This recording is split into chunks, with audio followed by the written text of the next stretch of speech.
Hey everybody, happy new year. It's 2026 now and I hope you guys had a great new year. You brought it in safe and I hope you guys have got those New Year's resolutions down and you're going to stick with them. So, what better way to bring in the new year than watching this channel, right? Well, it's good to see you guys. I'm glad you guys decided to join me and it's great to be here with you guys.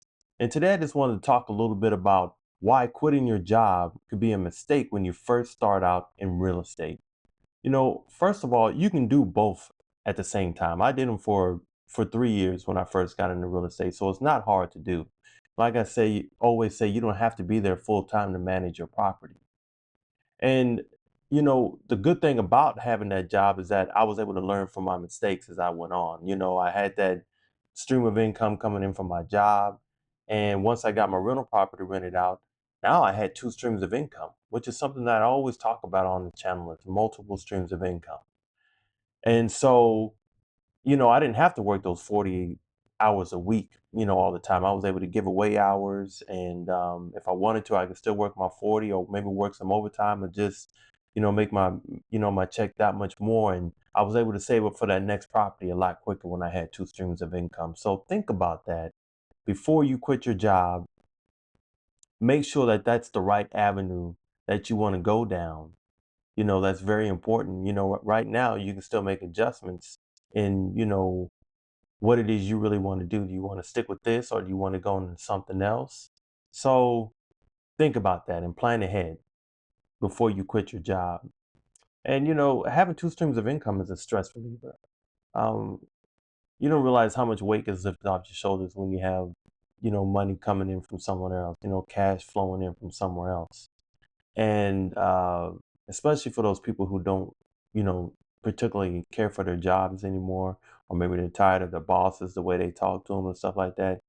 Yeah, that money coming in from somewhere else. Now you can tell that guy to, buzz off. I'm out of here. I have to stick around here and do this anymore. I have money coming in from somewhere else. So just make sure that that's something that you want to do before you quit, your job. That's really important. And another thing is you may be able to do both of these at the same time. That's a possibility, especially since you don't have to spend all your time on rental property. You don't have to be there for 8 or 9 hours out the day. You're not selling your time over there. You're selling your time to your job. So, you don't have to you can do this. I know people who are in real estate and they work at their full-time job still. They've been in real estate for 30 years and they still got their full-time job. So, there's a lot of people in real estate like that. There's a lot of people who aren't 100% committed to real estate to where that's where they're going to make it to their primary income. Most people have that 9 to 5 and they also have the rental income coming in. So, and you still get the tax benefits. So it's still nice to have.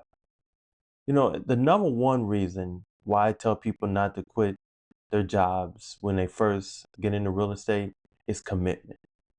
And this is with anything, that your level of commitment is going to dictate whether you are successful or not in any business.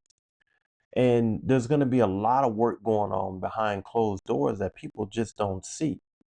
So you have to make sure that you're going to put in the work. You're going to put in the time, take the time to learn the business and all that you before you quit your job.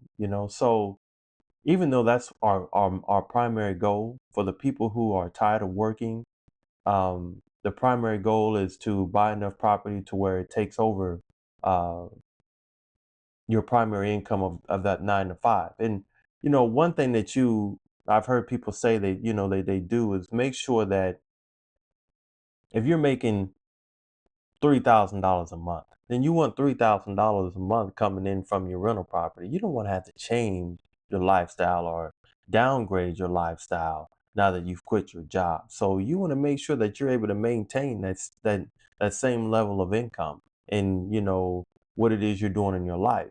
So you don't want to go backwards. We want to move forward. So make sure you quit your job long enough to where it actually takes over the income that you have coming over from your job before you make that decision.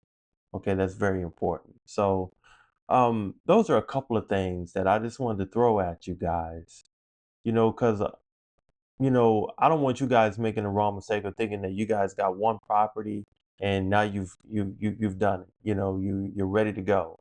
Um, Stick with it for a little while. Make sure it's the right thing for you. Take your time. Because one thing about real estate is it only takes one deal to wipe you out.